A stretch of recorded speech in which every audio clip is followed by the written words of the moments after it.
bring out taxes, pay. Fine, we need to pay the taxes, but what are you doing for the for business to make it more attractive? Where do you see Nigeria's business tax, very naughty? Is it at the federal or at the state level, or both? Both.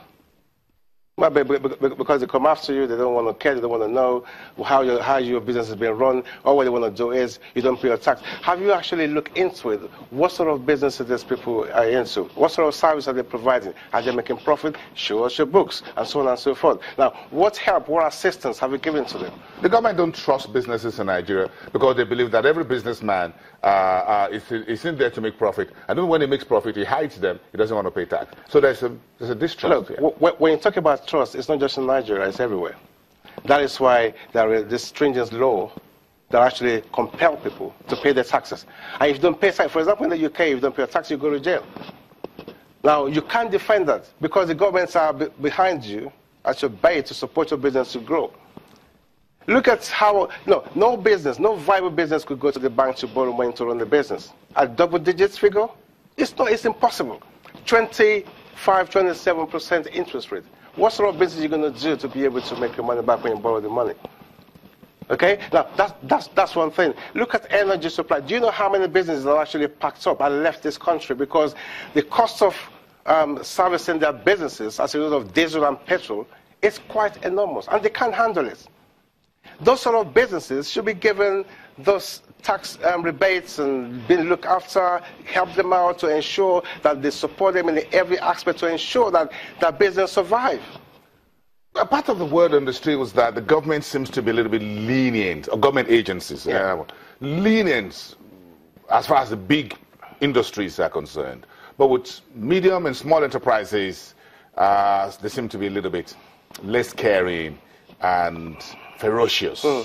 Unfortunately, for every surviving economy, the micro businesses are the base of every surviving economy, not the big ones. How many big ones do we have in here?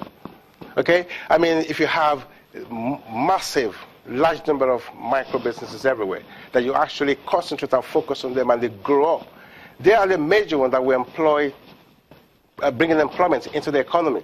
Okay? And bringing them together, they pay taxes. But if you okay, look at the music industry, for example. For my last analysis on them, okay, I won't mention names. Some of them are making as much as $200,000.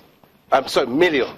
They're worth $200 million. You mean those musicians, actors, and actresses? Now, the question is this: if every single one of those artists pay taxes, do you know how much it's going to be? But the question is this: can you force them to pay the tax? You can't.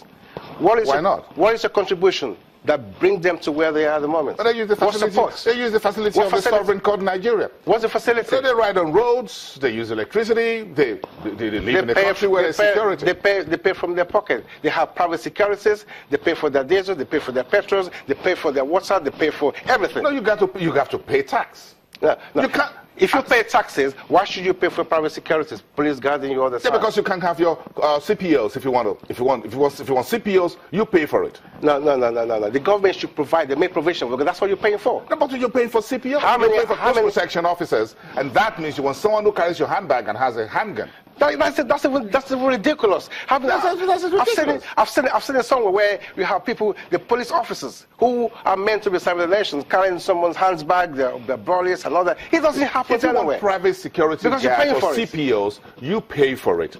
But the Nigerian police has been set up to protect you. Yeah. But you want some fancy guys who'll be around you with weighing 6 pounds and whatever they call it pounds, no problem. Because you go to concerts, you drive at night, you loud music, you have booze and everything going on in there. Hold on a second. You don't want anybody putting a bullet into your head. So, or snatch the car. So what do you want? You want CPOs. But, Bossy, you've traveled far and wide. You've been to the West. You've been everywhere. How many of these artists that you see going everywhere with private security state police officers following them all about? Okay. Now we got to go on a break and come back another day and continue this conversation on this very note. Thank you very much for coming. Thank you so much. Maybe the next conversation will be around those artists actors, actresses. I never knew they make so much millions. They make so much money. But they don't pay tax. Well, you can't afford them to pay that because there's nothing the government has done for them to bring them to stardom where they are.